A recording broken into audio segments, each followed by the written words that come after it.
안녕하세요. 매일 교과 나눔에 오신 분들을 진심으로 환영합니다. 오늘은 2월 9일 금요일 더 깊은 연구의 시간입니다. 우리는 지난 한 주 내가 일어나는 때라는 제목으로 말씀을 살펴보았죠. 시편의 기자들은 자신이 처한 삶이 악과 불의와 억압을 겪을 때마다 한결같이 하나님을 향하여 부르짖었습니다. 여호와여 일어나 주시옵소서. 오늘 그들의 부르짖음에 하나님은 일어나십니다. 여호와께서는 우리의 탄식에 분연히 일어나시는 분입니다. 주님께서 일어나시는 때는 바로 구원의 때며 심판의 때라는 걸 우리는 앞서 살폈습니다. 저는 오늘 이 시간 하나님께 가장 사랑스러워 보이는 때라는 제목을 갖고 함께 말씀을 살펴보기를 원합니다. 함께 기도하고 말씀을 보도록 하겠습니다. 하늘에 계신 우리 아버지 하나님, 오늘도 우리의 삶의 인도자가 되어주심을 감사합니다. 참 연약한 우리들이지만 여전히 은혜를 베풀어 주시고 하나님의 나라에 임할 수 있도록 길을 열어주시니 감사합니다. 아버지, 오늘 우리가 하나님 앞에 다시 말씀을 펼칩니다. 주님, 말씀 속에서 우리를 교훈하여 주시고 진리로 우리의 삶을 자유하도록 인도하여 주시옵소서. 이 시간 온전히 함께하여 주시옵기를 바라며 예수 그리스도의 이름으로 기도드리옵나이다. 아멘. 어느 날 뜻하지 않았던 때에 소낙비가 내리는 겁니다. 갑자기 내린 비 때문에 길 가던 행인들이 하나 둘씩 오늘 그 비 가리개 앞에 버스 정류장 안으로 들어서는 거죠. 잠깐 내리고 멈출 것 같은 비가 계속 내리는 겁니다. 제법 많은 사람들이 정류장 안으로 모여들기 시작했어요. 사람들이 모여들자 한 청년이 가운데쯤 있다가 점점 밀려나서 거의 끝에까지 오게 됐어요. 뒤늦게 정류장에 도착한 한 덩치 큰 막무가내 아저씨가 오늘 그 빈틈을 비집고 들어오는 겁니다. 청년은 급기야에 정류장 밖으로 밀려나 버렸습니다. 비를 맞게 된 거죠. 그때 어디선가 한 소리가 울려오는 겁니다. 젊은이, 세상이란 다 그런 것에 라고 하는 말이죠.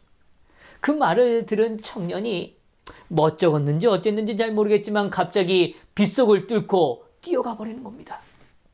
그런데 몇 분쯤 시간이 지났을까요? 온몸에 비를 흠뻑 맞은 채 그 청년이 다시 돌아오는 겁니다. 그 청년의 두 손에는 비닐우산이 한가득 들려있는 거죠. 그 청년이 도착하자마자 하나씩 그곳에 있었던 사람들에게 나눠주는 겁니다. 그리고 이런 말을 하는 거죠. 아저씨, 세상은 꼭 그런 것만은 아니에요. 그리고 그 청년은 빗속으로 사라졌습니다. 그 청년은 단순히 반항하고 싶은 마음 때문에 그 일을 하지 않았을 겁니다. 그 청년은 정말 세상이 꼭 그런 것만은 아니라는 걸 삶으로 말하고 싶었던 것 같아요. 우리는 어느덧 익숙해져 버린 것이 있습니다. 그럼 그렇지, 세상은 다 그런 거야 라고 오늘 우리의 이 세상을 받아들이고 있는지 모르겠어요. 그러나 시편은 불의에 관하여 인간의 무관심에 대하여 항의하고 있습니다. 우리는 모르는 사이에 어느덧 불의를 즐기고 있는지 모르죠. 나의 편의를 봐주고 누군가의 힘에 기대어 사는 것이 좋은 세상인 양 살아가는지 모르겠어요. 우리는 입술로는 공의를 부르짖지만 나의 삶만큼은 공의보다는 나에게 치우친 권력을 더 좋아하는지도 모르겠습니다. 악을 보지만 그래, 그냥 그런 거야 라고 말하며 지나칠지도 모르죠.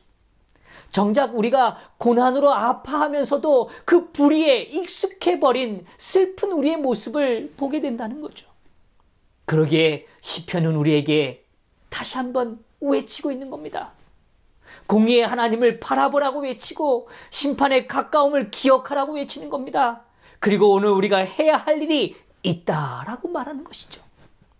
오늘 우리는 하나님의 통치의 완전한 통치의 시간을 기다리고 있죠.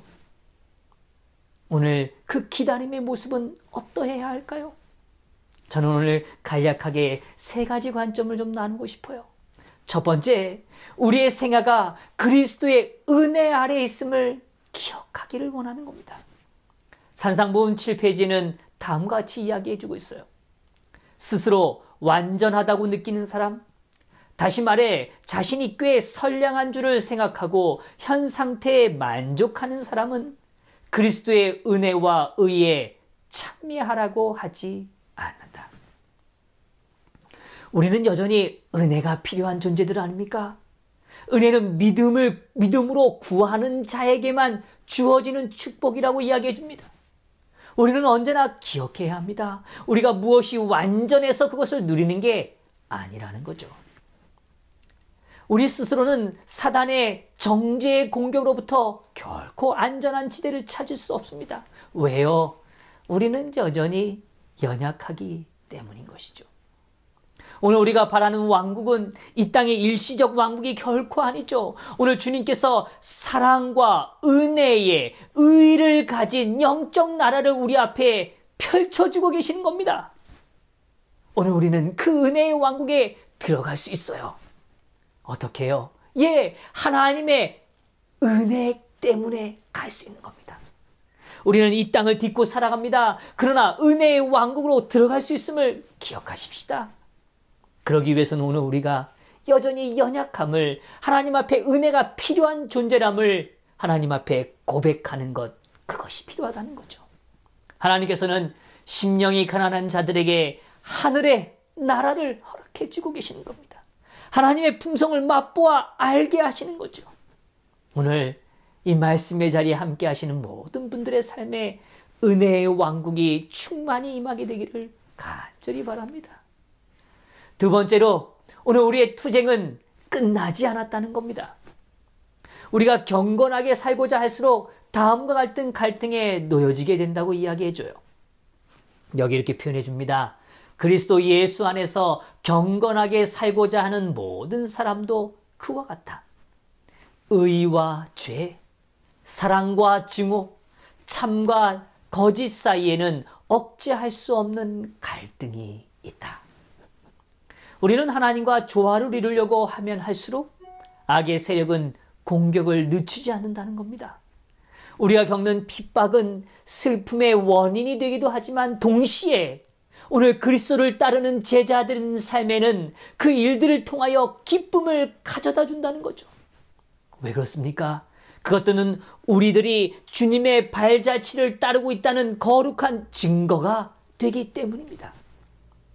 믿음의 조상들은 그리스도의 고난에 참여하는 것을 기쁨으로 여겼습니다.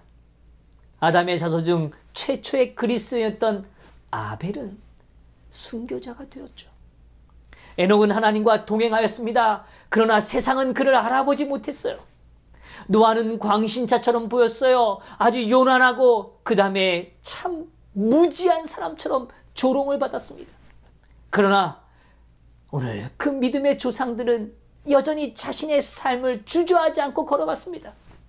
그 길에 하나님이 함께 하셨고 그 일들을 이루심을 그들은 보았고 경험했기 때문이죠. 우리의 몸은 죽임을 당할 수 있지만 우리의 고귀한 영혼은 손상되지 않습니다. 감옥의 벽은 우리의 육체를 가둘 수 있지만 우리의 정신은 절대로 속박할 수 없죠. 우리는 어둠 저편의 영광을 바라보아야 합니다. 즉이 크고 영원한 영광에 중한 것이 우리에게 이루어질 것을 기대로 바라봐야 합니다.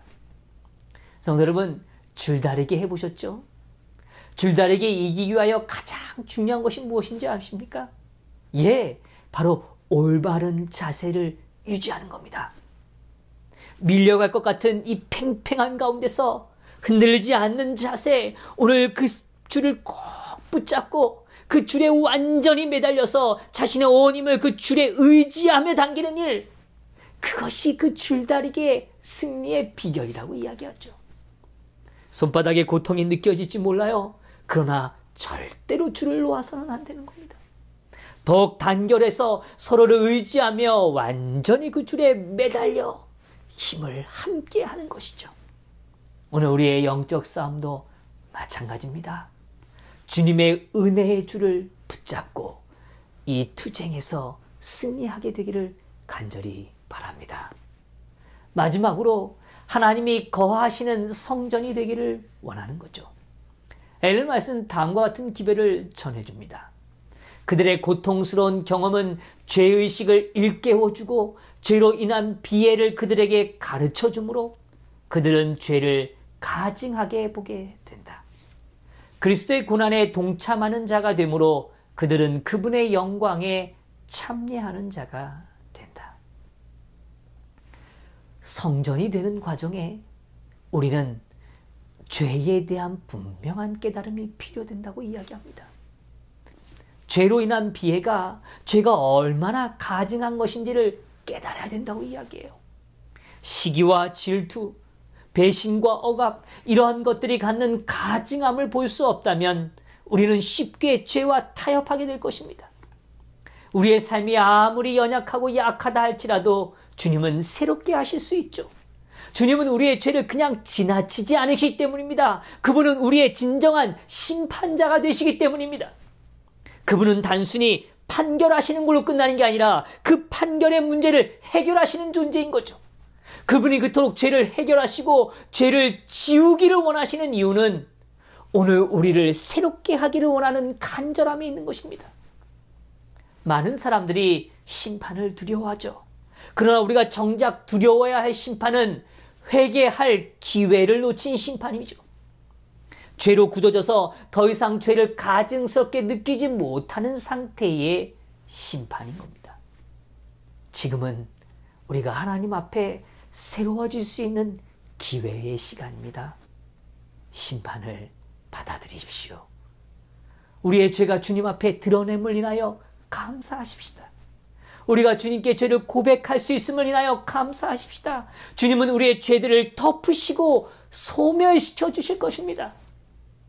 오늘 또한 귀한 영감의 기별은 이렇게 말해주고 있어요. 다윗이 무한한 사랑이신 하나님께 가장 사랑스러워 보인 때는 생명을 구하기 위해 그의 아들에게 선동되어 반역에 가담한 원수들을 피해 도망가면서 마음의 찔림을 받은 때였다. 그리스도께서 통회하는 마음에 힘을 실어주시고 슬퍼하는 심령을 고결하게 하심으로 마침내 당신께서 거할 수 있게 만드신다. 다윗은 지금 도망의 시간을 겪고 있었습니다. 이 도망의 때 그의 마음속엔 분노가 일어나는 게 당연하지 않았을까요? 아들에 대한 분노, 측근들의 배반에 대한 분노, 시므의 저주에 대한 분노, 이런 것들이 그의 삶을 충분히 휩싸일 수 있는 시간이었습니다. 오늘 그가 정의라는 걸 부르짖었다면 오늘 그는 할 이야기가 참 많았을지 모릅니다. 그러나 성도 여러분, 다윗은 이 시간 자신의 연약함을 돌아보게 되었죠. 죄가 갖는 그 비애를 보게 된 겁니다. 그 슬픔을 바라보게 된 겁니다. 그러면서 자신의 마음을 다시 한번 주님 앞에 통회하는 심령으로 서 있는 것이죠. 오늘 이 마음을 하나님은 보고 계신 거죠. 그리고 말씀하시는 겁니다. 가장 사랑스러운 때라고 이야기하시는 겁니다. 더불어 하나님은 그 마음에 힘을 주시고 고결하게 해주고 계시는 거죠. 하나님께서 거할 수 있는 공간으로 바뀌어진 것입니다. 하나님께서 지금 원하시는 일이 무엇일까요? 또 하나님께서 가장 사랑스럽게 보시는 때는 언제일까요? 바로 우리가 하나님 안에, 하나님께서 우리 안에 거하시는 그 아름다운 우리의 삶이 성소가 되는 때인 거죠. 우리의 마음에 하나님의 공의와 자비가 함께 머무는 때인 것입니다. 억압의 시대, 고통의 시간에 하나님의 임재로 인하여 승리를 경험하시는 귀한 삶이 되시기를 간절히 바라면서 오늘 말씀을 마치겠습니다. 함께 기도하겠습니다. 하늘에 계신 아버지 하나님, 이 악이 편만한 시대를 살아가면서 오늘 우리가 어떻게 하나님의 그 때를 기다릴 수 있는지요. 아버지요, 오늘 우리의 힘으로 결코 이룰 수 없고 도달할 수 없는 곳임을 깨닫게 해주시니 감사합니다. 오늘 우리의 연약함을 바라보며 은혜를 간구하오니 아버지여, 오늘 하나님께서 허락하시는 은혜의 왕국에 들어가도록 축복하여 주시옵소서. 주님, 오늘 여전히 우리가 하나님과 가까워지려고 할수록 더 깊은 씨름 안에 있음을 고백하게 됩니다. 아버지여, 주님 도와주셔서 그 싸움의 주인이 되어 주시옵소서. 주님, 오늘 우리의 삶이 그리하여 하나님이 머무시는 거룩한 성전이 되기를 원하오니 축복하여 주시옵소서. 오늘 이 자리에 함께 하시는 우리 귀한 성도들의 마음마다, 가정마다 아름다운 역사가 펼쳐지기를 간절히 바라오며 사랑 많으신 예수 그리스도의 이름으로 기도드리옵나이다. 아멘.